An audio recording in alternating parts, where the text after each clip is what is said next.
What's up guys, Omni here. You guys know how it goes, another day, another video. Last night I tweeted I sleep. What recent news, topic, tweets, videos you want me to talk about tomorrow? So in case you guys didn't know, somebody just tried to kill Donald Trump yet again. The FBI is investigating what is said to be an apparent assassination attempt on Donald Trump at his Florida golf club Sunday. On Sunday, 1:30 p.m. Eastern, shots were fired by the Secret Service when agents fired at a man who had a rifle in the bushes along the perimeter of the Trump International Golf Club. Trump is safe, he was not harmed, and yes, he was playing golf at the time. As for the actual shooter, you guys won't believe this. The person in custody in connection with the apparent attempted assassination is a guy by the name of Ryan Wesley Ruth. He's a self-employed affordable housing builder in Hawaii who went on social media to weigh in on politics and current events at the time of criticizing the former president and expressed strong support for Ukraine. It was also confirmed that Ryan had appeared in a video a long time ago with one of the YouTubers you guys might recognize by the name of Gideon. Well, the Ukrainians have a right to fight back. I don't do paper though. I don't care if you do paper or not. I'm looking for revolutionaries. A number of people want to take this whole system down. Bro, I'm a veteran. Like, do you need me? What kind of veteran are you? Bro, I served in Nuketown.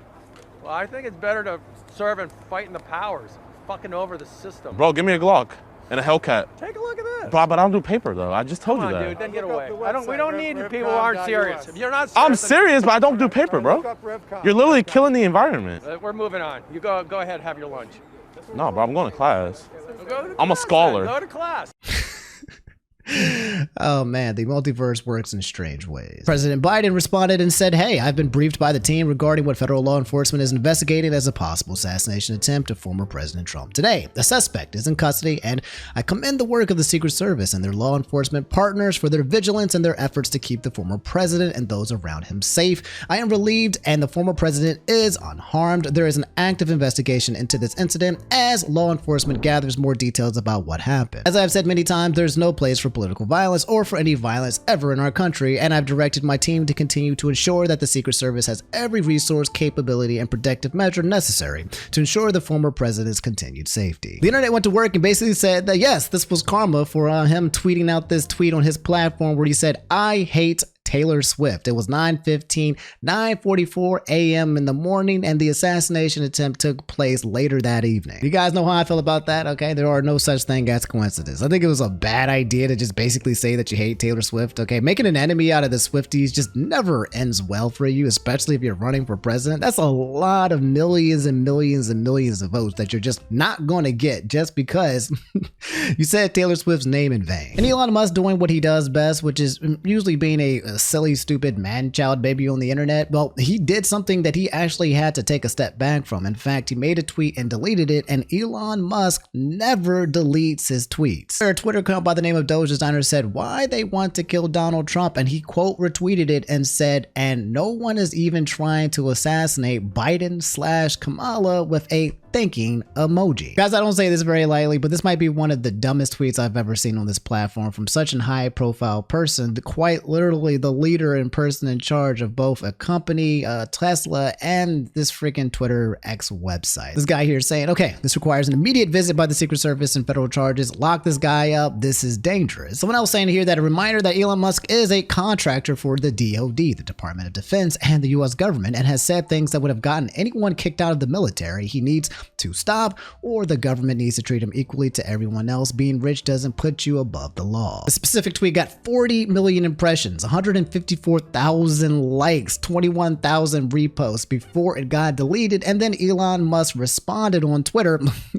like he does always, immediately saying, "Turns out that jokes are way less funny if people don't know the context and the delivery is plain text. Well, one lesson I've learned is that just because I say something to a group and they laugh doesn't mean it's going to be all that hilarious as a post on X." So essentially, TLDR, hee hee ha ha, joking about President Biden and Kamala Harris being assassinated was just a prank, bro. This is not even that long after this crazy tweet that popped up where he said, "Fine, Taylor, you win.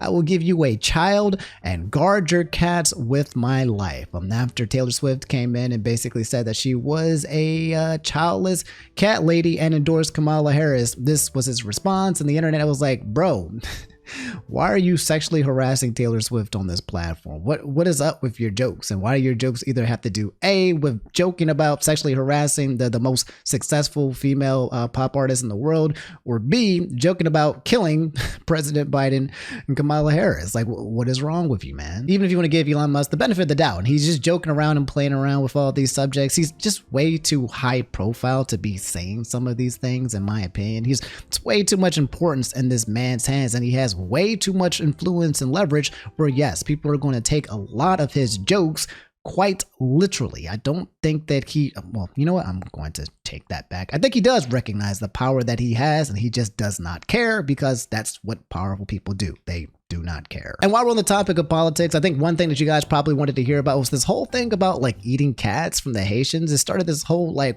war going on where people from the Haitians were like, bro, why did we get swept into this little race war where every person who's a Haitian who lives in the United States is basically be called an immigrant that eats cats? How did this happen to us? There's a lot of people who are upset and feel like this is just, you know, like racially pressed. On this clip that you guys sent me here earlier, it says JD Vance straight up admits to making up the eating of cats and dogs hoax to get the media to talk about immigration. The American media totally ignored this stuff until Donald Trump and I started talking about cat memes. If I have to, create stories so that the American media actually pays attention to the suffering of the American people, then that's what I'm going to do, Dana. You just said that you're creating about a story. Public policy. Sir, you just said that you're creating the story. What's that, Dana? You just said that this is a story that you created. So that the eating dogs and cats thing is not accurate. Dana, it comes from firsthand accounts from my constituents. I say that we're creating a story, meaning we're creating the American media focusing. I like he was like, huh? Oh, sorry. I can't hear you. Well, the disconnection. What did you say, Dana? JD Vance confessing to the fact that he's creating and making up the story about these cats just to bring attention to the concept of immigration, which is wild, right? Imagine putting Haitians in front of the target and throwing them under bus just so you can let people know, like, hey, immigration is bad and we need to take care of it. The Emmys came out last night, guys, and one of the TV shows became one of the most nominated shows of all time to win a stunning 16 freaking awards in one night. For those of you guys that don't know, the Emmys is a TV award show. Okay, every year they award TV shows an award for being the best of all of these different categories, and this year, yeah, Shogun stole the spotlight. I've been watching the Emmys for a long time. I really like watching television, high quality ones and stuff like that. Sometimes I like to come to the Emmys just to see what I should watch if I miss some things, and it looks like I gotta watch Shogun, because look, they got best drama, best directing, best sound mixing, best sound editing, best picture editing, best cinematography, best period costumes, best main title design, best production design, best prosthetic makeup. I didn't even know these were all specific like awards that you can get.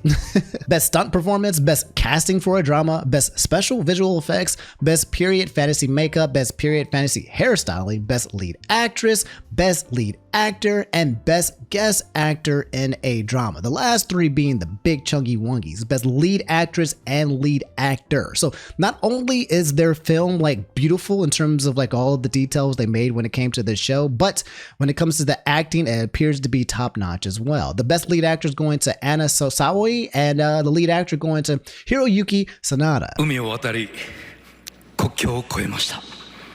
The passion and dreams that we have inherited from you have crossed oceans and borders. Arigato gozaimasu. Yeah. Thank you so much. Definitely adding that to my watch list since I just got finished watching Suits.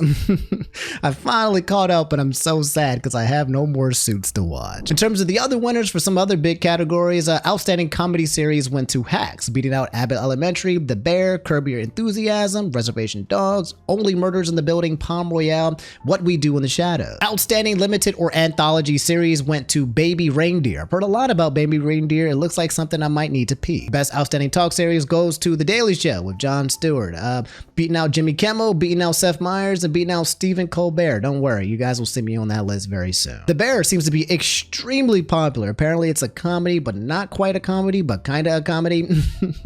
I definitely need to watch this bad boy. And that's basically it. That's the Emmys in a nutshell. Have you guys heard about this new drug that's going around the streets called Galaxy Gas? I don't know if it's new or if it's old, but it's trending and it's becoming popular, and there are clips of kids and people and adults alike all taking this gas, passing out, and there are some people who are apparently dying when attempting to take this drug on their first try. It's a very dangerous drug that apparently seems to be making some dangerous trends around the world. There's a good chance that if you're surfing Twitter or you're surfing TikTok, you'll see probably some people out there taking Galaxy Gas and then kind of like passing out immediately after kind of taking it.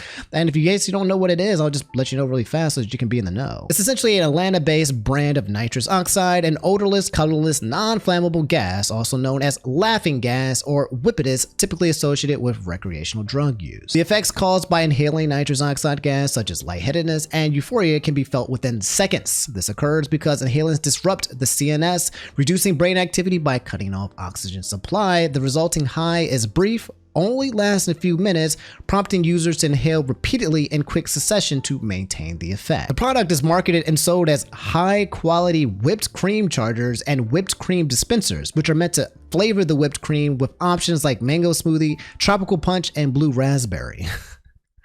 Yeah, you heard that right, bro. People are taking laughing gas and then mixing it with freaking whipped cream flavors and then just... Oh my God. In most US states, anyone can buy nitrous oxide without the need for a permit or license. However, with the rise in popularity of Galaxy Gas and nitrous oxide as a whole, some states have moved to limit sales to those over the age of 18. Nitrous oxide is typically illegal to possess if used for recreational purposes. The Galaxy Gas website explicitly states it is illegal to purposely inhale our product and includes multiple disclaimers across the website. As for the freaking dangers of this drug, in case you guys were curious, it says that using Galaxy Gas or nitrous oxide products to get high possess significant health risks, especially for teens who may not fully understand the dangers involved. Whippets can create a brief euphoric high when inhaled. However, the effects of nitrous oxide are far from harmless. Inhaling the gas can lead to oxygen deprivation, known as hypoxia, which can cause dizziness, fainting, and even loss of consciousness. Prolonged or repeated use can cause damage to the brain and nervous system, impairing memory, concentration, and coordination. If this sounds familiar, by the way, guys, we've talked about this when it came to Kanye West, when he was talking about his dentist and asking for him the nitrous.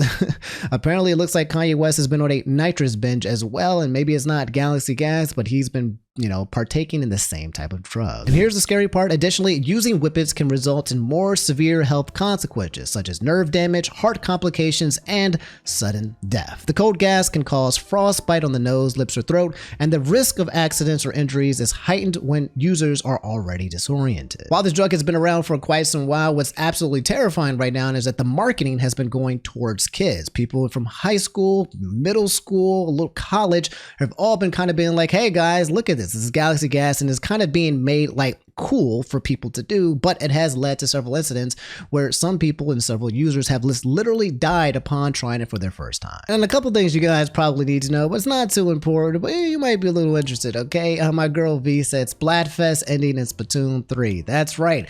The last Splatfest of all Splatfest just happened with the Grand Festival. If you guys don't know, they got the entire gang for this game called Splatoon 3 together, past, present, and future. All of the iterations of Splatoon came together to perform on stage and live. It was really freaking cool, and people had a blast sitting here through this concert celebrating the joy that is Splatoon 3, probably one of the most successful Nintendo IP franchises when it comes to Nintendo and just video game making. Here's Callie and Marie performing for a few seconds. Okay, these are the guys, the OG Splatoon girls who started the whole thing a long time ago.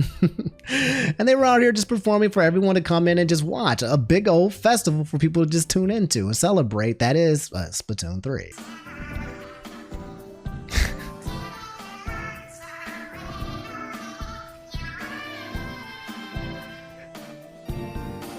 It's so cute. It's adorable. Here you have Pearl and Marina also performing as well.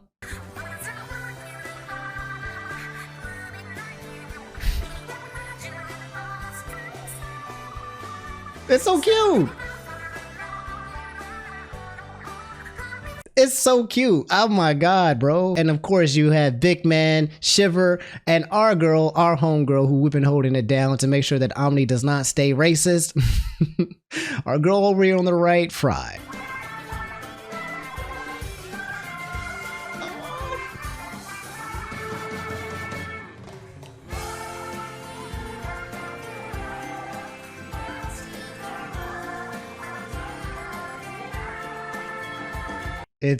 It's so cool. It's the Splatoon 3 community is one of my favorite communities when it comes to gaming communities. There's a lot of toxic, like just garbage doo-doo communities when it comes to like gaming, okay?